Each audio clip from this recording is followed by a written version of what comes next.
All right, everybody, welcome back to another episode of Hawk Podcast. I have a very special guest today who is very busy right now and this weekend.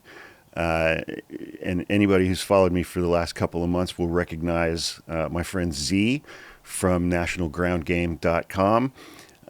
Welcome, Zee. Thank you so much for joining me today. Yeah, thanks so much for having me. And so we're going to talk about the two Florida special elections to fill vacant House seats. And those two candidates, Valamont and Josh Weil. And the election for both of those districts is this coming Tuesday, April 1st. And these are really heating up right now because polling is showing the two Democratic candidates doing way better than anybody expected, to the point that Donald Trump withdrew his nominee for ambassador to the United Nations, Elise Stefanik, because that would have vacated another house house seat. She's in upstate New York.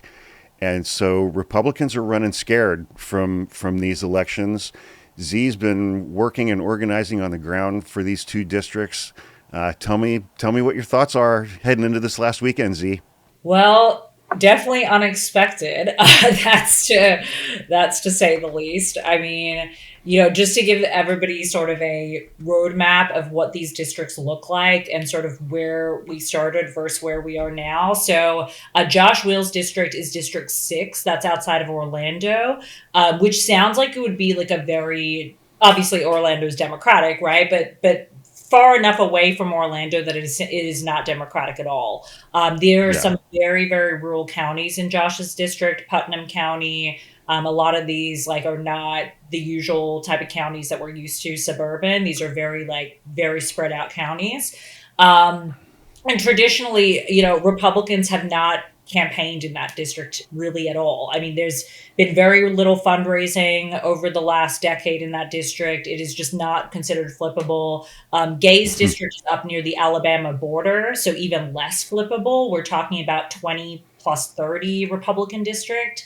Very, we haven't had real competition there. Honestly, probably, I mean, Phil Ayer ran in that district. He raised $2 million, but Gay has raised $6 million. So that, just to give you sort of an idea of what that gap looks like.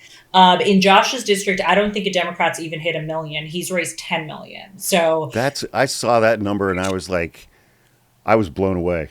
Yeah, I mean, it really shows that, and sometimes, I mean, a lot of people will say on social media and just in everyday life that, obviously, Hillary, Kamala, they both outraised Trump significantly. So clearly money doesn't matter.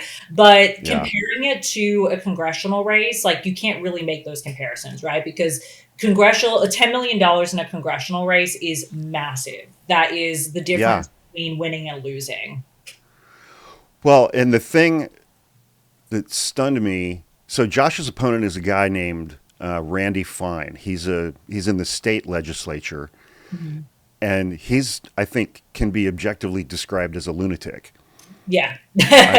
I've seen a lot of the things that he posts on social media, and he's just a crazy person. I mean, he's full MAGA, and I read that he has only raised something like $987,000.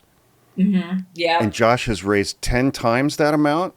Mm-hmm. Yeah. So I think he was up to I think now that Elon and everybody's jumping in, I think he's at 1.5 or something. But I mean, we're outraising him 10 to 1. And even more so, I mean, in Gay's district and Josh's district, these initial numbers coming back from early voting are looking really, really strong.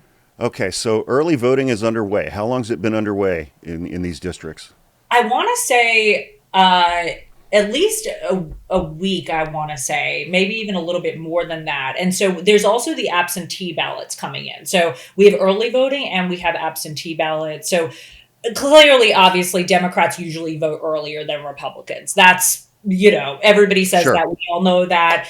We're not trying to sort of, mislead people in saying that. But in saying that, at the same time, keep in mind that we've seen early numbers come in from these districts in the past, and they are nowhere near the type of turnout that we're seeing right now. Especially in there are some counties in Gay's district that are so deep crimson red that it's the registration numbers are not even even if we got every NPA, every Democrat, like the registration numbers are just not there. But we're still like we're fighting in those districts. We're tying in some of those counties. So, okay, let's talk about something funny for a moment. I think that you had sent me a video of an incident where Randy Fine was being served with some paperwork. I don't think that that was me. What? Wait, tell Oh, me this. well, I thought it was you. He's like, he had a camera in his office. Somebody was trying to serve him with something, and he was hiding on the floor behind his desk. That's hilarious. Oh my god. I So love. if you're watching this, you can go to YouTube and find that. It's absolutely hilarious. Well, such a tough but MAGA can't even get served. but so let me ask you this. So it's like I was thinking about this Randy Fine guy, and he's just one of these MAGA Republican white men who just fails upward and upward and upward and upward. And it just struck me that the fact that he's even a candidate for this seat is such a commentary on the extreme partisan gerrymandering that we've got. Yep. Because it's like you just give any guy like this the nomination and he's going to win because it's so gerrymandered. Mhm. And now it's looking like that may not be the case, or there's a realistic possibility that he might lose. And Trump's freaking out to the point where he's yanking Stefanik's nomination. And so let's say that Elon Musk swoops in and gives him $5 million today. Would that matter if the election's on Tuesday? Not really. I mean, the only thing that I mean, even at this point, even running TV ads would be extremely difficult. I mean, Yeah. anything's possible, right? Like, I don't know the connections that they have on their end and how quickly they could do something like that. But the problem really is that they've already sort of set up this narrative that the voters are not buying, right? And so to Mm-hmm. completely shift your narrative 3, 4 days before the election because you're scared, the Yeah. voters are going to see through that. So if they want to spend the money, sure. But my thought is that they're probably going to spend more in the Wisconsin Supreme Court race just because, Yeah. I think that they know that they've already been there. They've been working on that narrative. They have it more, they feel in the back. I don't think that they do. I think that we're going to see a little bit of an upset there too, or I'm hoping that that's what we see because they've had a lot of really strong groundwork in Wisconsin. And this is really the difference, I think, between what we've done in the past as the Democratic Party versus what we're doing now. And the difference really is that, even I mean, we saw how like the Democratic Party came into this, right? Like traditionally, we don't touch these districts, and that's why they get so red. And so the fact that we've actually come in now and we said, yeah, we get that, but at the same time, like that's not a good enough excuse is really it's changing the way that we could be projecting these elections coming 26 and 28. Well, I was thinking about that a little bit over last weekend, and I was just wondering, it's like, are you seeing any Democrat voters in these districts that are just like, thank you for listening to us, and thank you for actually fielding a candidate. Thank you for giving us at least an option to Oh yeah. participate and vote for. Oh, definitely. Like, I mean, we're hitting doors out, in Josh's district where we're going out into these rural communities and they're saying that I've never had any politician or anybody even representing a politician knock on my door. In fact, I've never Wow. even seen a viable Democrat in this district. So, and then we've also seen people that have said, like, listen, I've voted Republican my entire life, but I'm just not going to do that anymore. A lot of angry veterans in these districts, are really going to, I think, help us push in a more democratic direction. And to be clear, even if we don't win these races, that doesn't mean that we haven't won because the fact that these elections will be up again in 26, along with more important races in Florida, it just shows that we're back in the game. And we Yeah. haven't been in the game as the Democratic Party in a very long time in Florida. I mean, has part of the goal, excuse me, part of the goal over the last couple of months in the work that you guys have done in at least these two districts in Florida, sort of to rebuild some of that infrastructure for future elections? Yes, absolutely. Like we're seeing this as just the initial stepping stone of what we need. Because the reality is that we have a problem in the Democratic Party and that needs to be fixed, right? Like we cannot fix Just one? this entire, oh, listen, on that, right? But essentially, right, like we need to protect ourselves. Like right now, we're in a burning building, right? And we need to think about how to stop the burning before we continue to think about how we're going to rebuild the building. Like we're not even past the burning stage. And so what we're really trying to do with National Ground Game and with these elections in Florida is to tell people that please do not count us out, right? Because we know that you're angry. We know that Kamala has lost. We understand that we have a lot of work to do, but we're trying to prove to them that that work can be done. And so even if we come within 5 points of these districts, even if we come within honestly 10 points of these districts, even if we just move the needle a little bit each time, we're showing that we can actually make a difference in these districts if we invest in the ground game, which is really like the whole point of what we're doing is showing people that you can't just buy TV ads 3 days before an election and think you're going to win. It just doesn't work like that. Yeah. So I was able to interview the first district candidate, Gay Valamont, probably 6 weeks ago. And in talking to her about her district, I mean, it's the most western part of the upper Florida panhandle. And yeah, it's like right underneath Alabama. But one thing that I learned from her back then that I think has taken on new significance, especially this week, is the number of veterans and military in her district. She told me that each branch of the military has a base in that district. Army, Yeah. Navy, Air Force, Coast Guard, Marines. And I think I saw on her campaign website that the first district has more active duty military and veterans than any other district in Florida, and the second most of any congressional district anywhere in the United States. Wow. That's huge. And so knowing that,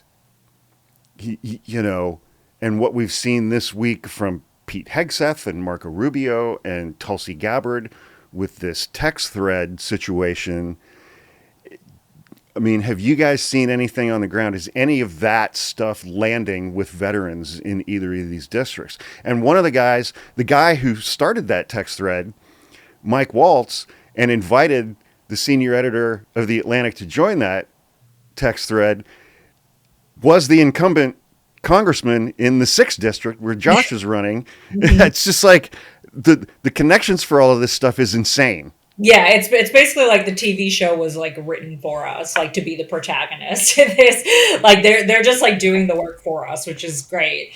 But yeah, no, we purposely partnered with a veteran PAC on phone calls for Gays District because we know how critical it is to get these veterans. And so we are calling these veterans, and Phil Ayer, who ran in this district, who's a veteran himself, he's actually calling the undecided veteran voters because he's like, how could you be undecided right now? Like with everything happening right now, like the last thing you should be is an undecided voter in this election. And so that's been going really well. But honestly, we haven't heard a lot of undecided veteran voters. I mean, they are really, really angry. And honestly, a lot of them are really scared about what's going to happen. And they know that we need to take a different direction. And we're not just calling Democratic veterans, we're calling Republicans that are equally as afraid. Well, and plus it's like, I mean, so I guess it was, 2 months ago that my brother and I were on a live on Zoom and we were trying to figure out something that we could actually do, something tangible. And I had the idea to do something with these two, there was going to be 3, but these 2 special elections in Florida. And I made a TikTok about that, and that blew up. And within a couple of days was when I first came into contact with you, and then we had a Zoom call, and that was a busy week. Yeah, and it's been amazing. It's been amazing just watching this process and trying to help out with it a little bit. But even back then, one of the points that I made to my brother is that it was my thought that Trump wouldn't be able to help himself but to make these 2 special elections a referendum on him, yeah. as opposed to the 4 candidates that are involved in these 2 races. And boy, that turns out to have been quite an understatement. Yeah. Because I don't think any of us fully comprehended at the time what he and Elon Musk and House Republicans were actually planning on doing. Yeah. And again, I mean, referencing Gay's district, I mean, I don't know, they've fired 200,000 or 300,000 federal workers, and 30% of all federal workers are veterans. Yep. And they're trying to completely defund the VA. And I can't even imagine how many people in Gay's district get their health care through the VA. Yeah, and then we had this signal chat thing with classified attack information. I'm trying to figure out a question here. It's like, and I don't generalize people too much, or I try not to, but even MAGA veterans, it's like, are they able to start seeing the reality of what this second term for Donald Trump is actually going to be and what it is as it relates to them? Is any of that landing with veterans? I think that it is, because I think that, obviously there are some people that are in the Trump cult, and they have made it clear that Trump could do anything and they're going to still follow him. Where the problem is that we don't know what percentage of voters that falls with, right? So we know, is it 10% of people that voted for Trump? Is it 50%? Is it more? We have no idea. But from what we do know, from the conversations that we're having phone banking, from the conversations that we're having canvassing, is that we have not come across a Trump voter, or at least our group at National Ground Game has not come across anybody yet that has seen that those text messages are not concerning to them, that the veteran benefits are not concerning to them. That has not happened. And that was happening, by the way, in the Trump-Kamala election, right? Like, people were not concerned these issues because they were like, oh yeah, well, you say that Trump's going to do that, but he's not really going to do that. He's just saying that for negotiating. Or they'd come up with whatever crazy thing, same thing with Social Security and Medicaid, right? Like, they were all saying, oh, the Democrats are just using that against him because they want to try to get older voters. Well, now you're seeing it happening in real time. And it feels very different when it actually is affecting your direct benefits, which that unfortunately is what is happening right now in especially in Gay's district, but in Josh's district as well. Well, I think, I mean, especially Josh's district, but equally probably across both of them, issues related to Social Security, Medicare, and Medicaid. And I mean, I did a TikTok this morning, where I was just like, when did we decide that we were going to allow Elon Musk to dismantle Social Security? Yeah. When did that happen? That's funny because, on TikTok, like, I hear these like MAGA debates and they all say like, oh yeah, I'm getting exactly what I voted for. I wanted Elon to do this. And it's like, what? Like, Trump never was talking about this on the campaign trail, that Elon was going to do this. So now they're all of a sudden creating this new narrative in their head of like, oh, well, Trump said that this was going to happen all along, and it's just not, and they know that it's nonsense, you're starting to see that come out in Trump talk, like, through the narrative, is that they're having a lot more trouble defending this. But I mean, I've also had conversations with people where I was like, I don't think that there's even a possibility that any of this is going to stop or they're going to back away from it, unless it's people who voted for Trump are the ones who end up making the most noise against it. It's like the call's got to come from inside the house kind of thing. I mean, I'm starting to see anecdotally a lot more of that on TikTok. People who voted for Trump who've gotten fired from their federal jobs are cranky. I don't know how to extrapolate that out to any larger numbers. Well, we're definitely in the returns. So I mean, another thing that I've done a few times on TikTok is I found the TikTok pages for the DNC and the DCCC, and I have duetted and stitched their videos asking, what are you doing to help Gay Valamont and Josh Weil? And I've left multiple comments about that. I haven't gotten any response from either of those two groups.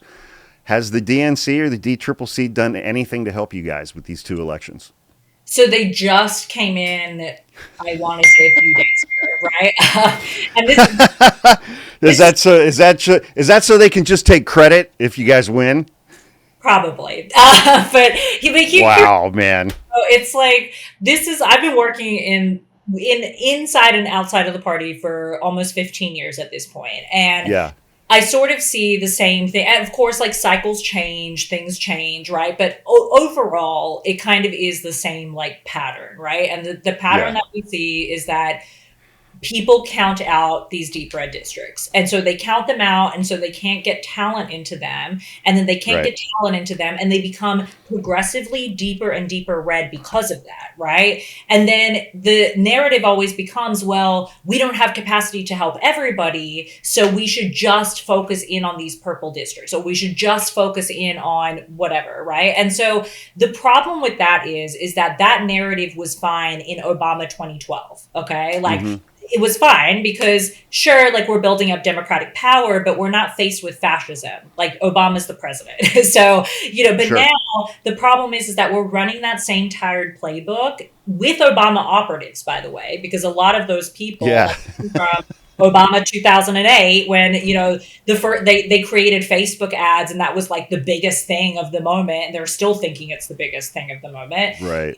That same tired playbook is just no longer working. And so instead of saying, hey, it's not working, let's do something to fix it, we're still sort of in this like the same thing, right? And so the only real way that we can see that like really changing is to prove to the DNC that if we can pull off even just one win in this race, or even just something close, it's going to show them that we need to stop counting these districts out. And that even like the whole thing with capacity is like, I understand, right? You're one organization. I run a firm. I understand you can't take on every single race all the time. It's just not realistic. But there's nothing that's stopping you from putting out the network to other people to run it. There's nothing that's stopping you from putting up a job on your job board saying, we're looking for talent for this race, right? Like there are still things that we can do, even if that doesn't mean that we're investing $100 million into a deep red district. Like we have to start to see things as a gradient, and we have to start to try to fix things little by little where we can. Yeah, I've always just kind of envisioned that it would be so demoralizing to be a Democratic voter who lives. It's like, first of all, you got gerrymandered into this district that's, 65-35 Republican. And then you get the additional indignity of your party basically saying to you, it's not worth our effort. It's not worth our effort to pay attention to where you live. Yeah. Yeah. It's tough. It's even, what makes it even more sticky is when you have the Democratic Party that is actively looking for candidates in these districts, them to run, and then not supporting their campaign. And to me, that almost is like worse than just not going there at all. Because then what happens is you get these people that they don't know how to run a political campaign. They don't have any talent that wants to come to their campaign. And then they end up getting 2 or 3%. And then it's like you've just made a district that was red, deeper red, when it didn't have to be, And so we need to start being more strategic around that as well, and saying that, if we can't get a good candidate, like we just shouldn't run them, right? Because the last thing we want to do is continue to get districts moving deeper and deeper red. Well, and I've had a theory for quite some time that I feel was confirmed to me in the last election, that lots of people disagree with me when I voice this opinion, but I believe that there is a majority of the American electorate that are just complete morons, and they're incredibly selfish as human beings. and I'm deeply concerned with what the impact is going to be on people like that with the eradication of the Department of Education. Yeah. And I just, Because it's like I kind of view that as being the only thing, or one of the main things, I guess I should say, that has a chance of kind of, you know, turning the cargo ship of this country in a slightly different manner Yeah. than where we're heading right now. You know, and I was stunned.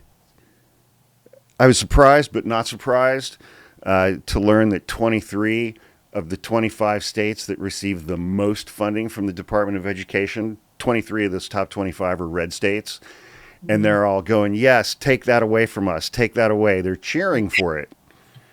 Yeah, it is. And I mean, that just like really gives us even more of a reason to run actual education campaigns because these Yeah, like when we're going out, we're talking to, voters in District 6 and District 1 in Florida. We're not just doing sort of this is gay Valamont or this is Josh Weil and this is why you should vote for them. It's a lot deeper than that. Like we're doing what we call deep canvassing in Josh's district specifically, and then we're doing it over the phone for Gay's district just because of funding.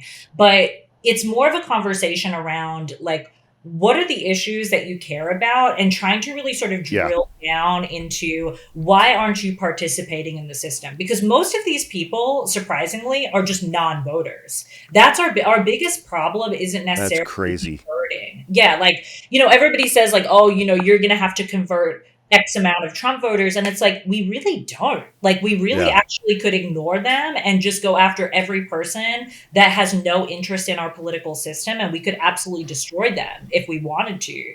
But that takes a lot more education, a lot more yeah. conversations. It was stunning to me to learn in the last two elections, 24 and 20, that the number of eligible voters who did not vote, that number was larger than the number of votes that either candidate got.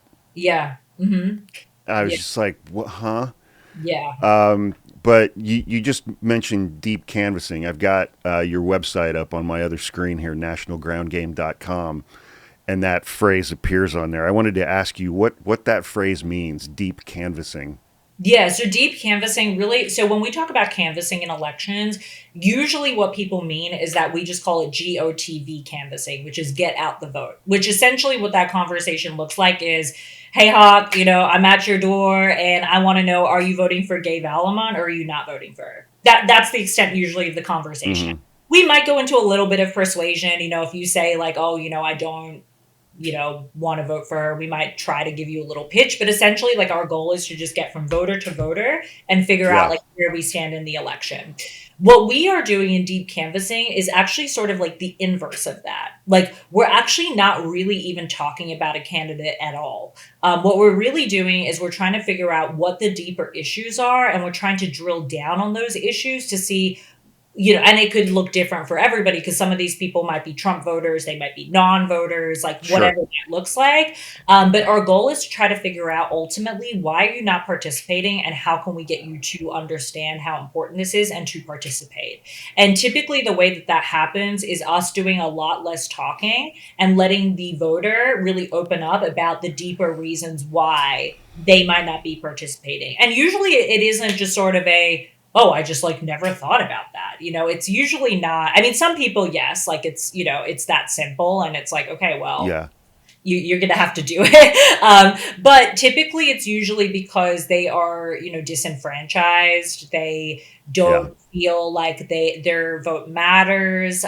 They feel just sort of let down by the system. Like they don't Mm-hmm. feel like they fit in. We hear a lot, I don't feel like I fit in either party. Like that's a really big issue. Yeah. They say like, yeah, I'm leaning more towards Democrat, but I just don't feel honest voting for a Democrat because I feel like the Democratic Party isn't serving us. I feel like their investments don't make sense for me. So it's more of those conversations to sort of get them to understand that, yes, we are in a very tough situation. Yes, we might not fully agree with where the Democratic Party is right now, but it is our responsibility as citizens of this country to participate. And we can't participate in the Republican Party because it's been taken over by Donald Trump. So it is. Okay, so that's all that's I mean, that's almost overwhelming for me because I've also had a theory for the last 8 years that elected Republicans are absolutely terrified of their base, of their MAGA base, because their MAGA base are crazy and Yeah. violent. And Mhm. that for as long as I can remember, with elected Democrats, the exact opposite is true. They just don't listen to and ignore their base because they're like, who else are you going to vote for? And we know that you guys aren't crazy and violent. And what you just described of going out and actually listening to voters on a large scale within that context is kind of blowing my mind right now. And listen, I think Because it's like what a remarkably obvious thing to do, and it's so obvious that no other Democrats are doing it. yeah. Well, and this idea really, like, for credit really to change the conversation, which is a nonprofit out there that I think it was really, I mean, not the first people to deep canvass. I mean, deep canvassing's been around since the beginning of time, but I mean, have really sort Sure. of pushed the conversation in deep canvassing and proven statistically that this works. They worked with somebody named Max Rose in Staten Island. For Oh those, yeah. who don't know Staten Island, we're talking like, yeah, it is in New York, obviously, but it's full of cops, firefighters. It's a very red district, deep red district. Uh, Very, very yeah, red. very red. And I can actually personally attest to this. I went to school in Staten Island, and I can tell you, I don't think I met a Democrat there ever. And so, what Max Rose did as a Democrat that ran in 2017 in that district was that he said, I'm not going to invest heavily into ads. I'm going to invest heavily into deep canvassing. And because of that, he flipped a Republican district for the first time, I want to say, in at least 30 years from red to Mm-hmm. blue. So we know that it works, but the problem with deep canvassing is that you can't make money doing it. It's Sure. unfortunate because Yeah. it's, as a consultant in this industry, the goal is usually to, yes, win Sure. elections, but to make money winning elections, and it is very, very difficult to do that deep canvassing. So that's why you see that most campaigns don't do it, and almost no consultants offer it. Yeah. Um. So, all right. So let's pivot a little bit. Um. I want to talk about your organization, your website for National Ground Game. Uh, I know that just over the last couple of months, since my brother and I got involved in some of this stuff, we've been trying to direct everybody to you guys. And so, tell people about some of the things that you guys offer to people who want to get involved who don't necessarily live in one of these two districts. Yeah. So really our goal at National Ground Game, if you guys have never like heard of us before, we're a bunch of old Bernie slash, other progressive staffers that, some may call us Bernie Bros. I'm not sure. But essentially, we believe that we can absolutely take back this country on a populist message. That's what Donald Trump did, even though it was fake populism, but clearly Mm-hmm. it worked. And we saw that all the polls across the board, Bernie Sanders would have beat Donald Trump by at least plus 10. And some even said up to plus 18, right? So Mm-hmm. we know that if we get and we obviously know that Bernie Sanders is not running for office. So, Sure. he's going to be what, 87 or something by the time Something that, like that. Yeah. something like that. So we know that that's not going to happen. However, we do have other populists around. We have AOC, we have other people, we have Jasmine Crockett, we have people that are running on a more populist platform that are getting ready to potentially move into higher positions later or in the next 5 to 10 years. So really our goal is that before we have a populist run in 2028, we need to get out there and we really need to do solid groundwork, particularly in areas that Trump won that he shouldn't have, right? Yeah.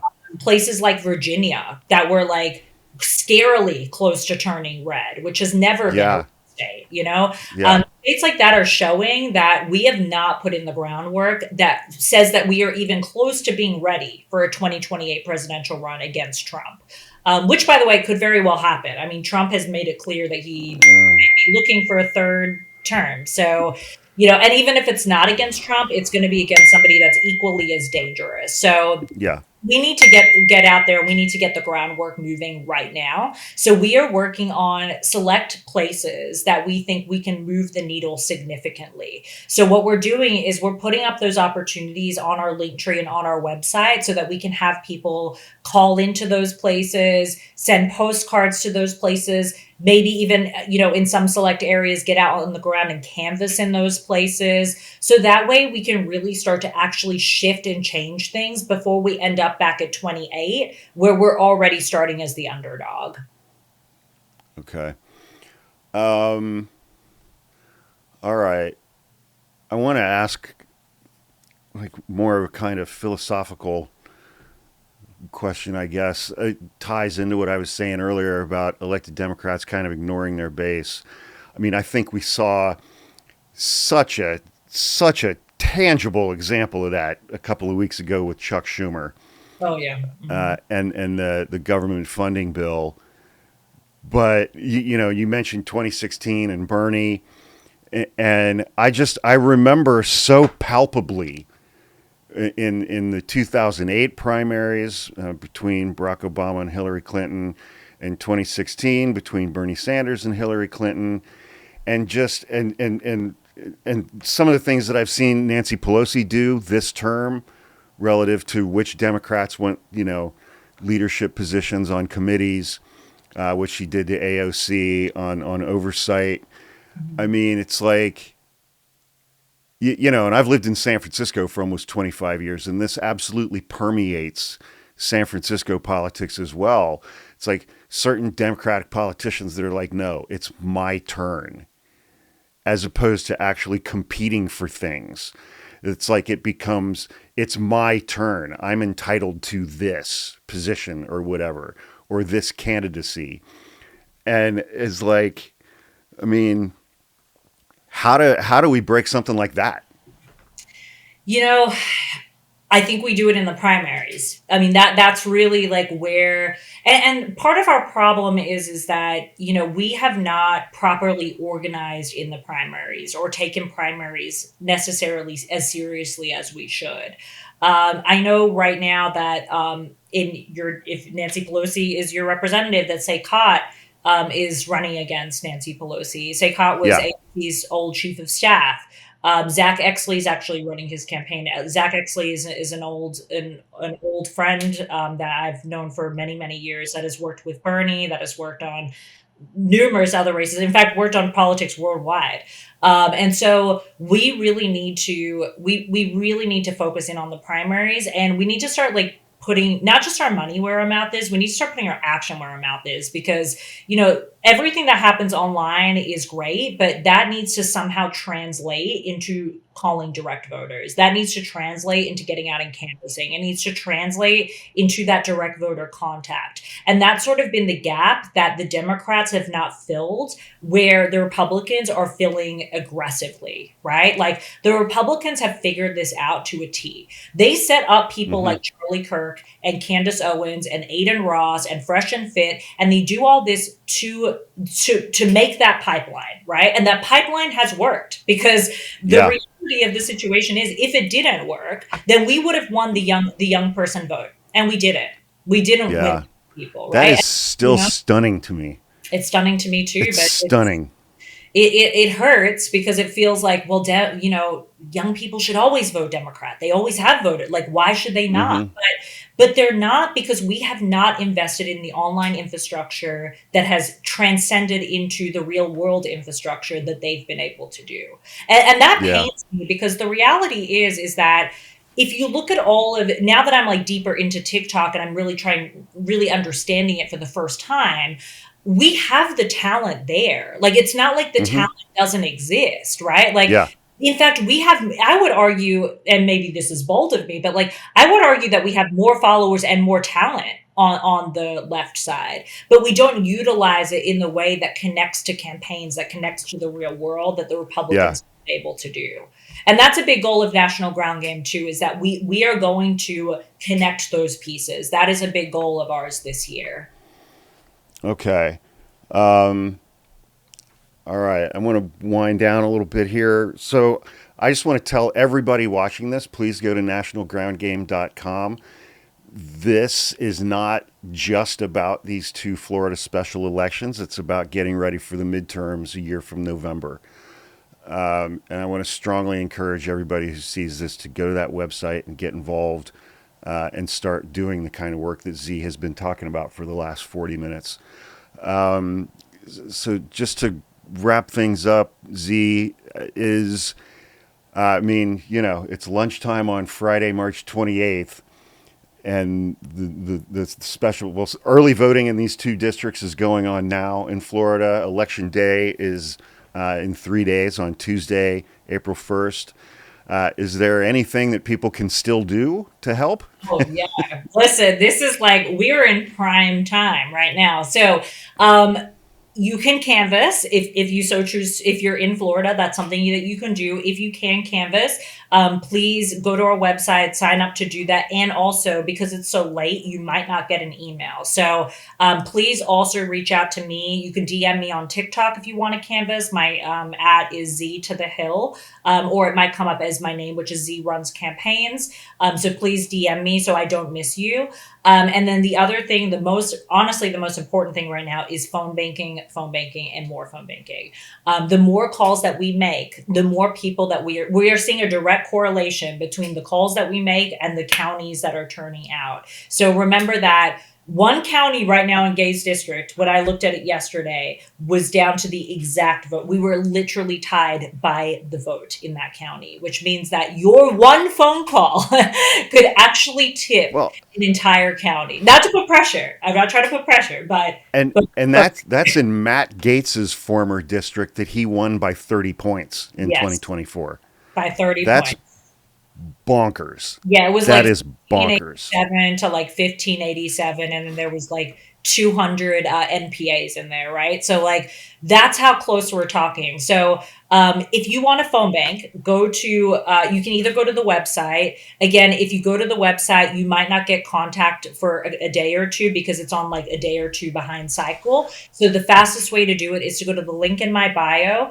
You can also visit Hear Me Out on This, who's a good personal friend of mine. She also has the link in her bio, and you can sign up to phone bank instantly. You don't even have to do a training. We have a YouTube like training that you can just sit in, and the dialers open every day from 9 a.m. to 9 p.m. So you can dial anytime between those hours between now and election day. All right, that's amazing. We will get the links to all of those things in the show notes for when you guys see this on YouTube. And once again, I want to thank you so much, Zee, for taking the time out. I know it's 3.5 days before this election, and I know you guys are busy, but I really, really appreciate you taking the time. No, thank you so much for having us and for giving us this exposure. We appreciate it so much. Always, always, always. All right. Thanks again for watching, everybody. Have a great weekend and be safe.